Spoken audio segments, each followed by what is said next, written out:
For most people, this is flyover country, the sparsely populated agricultural heartland where jumbo jets leave condensation trails in the sky. And on the ground, there's been a constant trail of departing residents. Many of these rural communities in the Midwest have been in decline for decades. But now, new settlers are coming into town, encouraged by a revival of the entrepreneurial spirit that built this country in the first place. Encouraging entrepreneurs to create small businesses in the windy, open spaces of the Great Plains is one thing, but some think that more help is needed from Washington.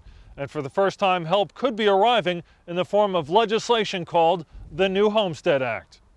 It's broadly based on the original Homestead Act approved by Congress in 1862. Back then, it offered an incentive, land, to people who are willing to farm the property for 5 years. Now, the new Homestead Act offers its own incentives for people willing to start businesses in rural areas losing population over the past decade.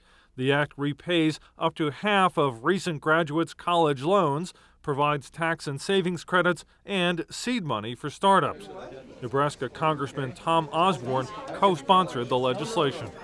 I think people out in this part of the world are beginning to understand we can't continue to do things the way we've always done them. Just continue to raise number 2 yellow corn, is not going to support one family on 160 acres like it did back in the 1930s. So we have to look for some other things, and I think people are understanding that.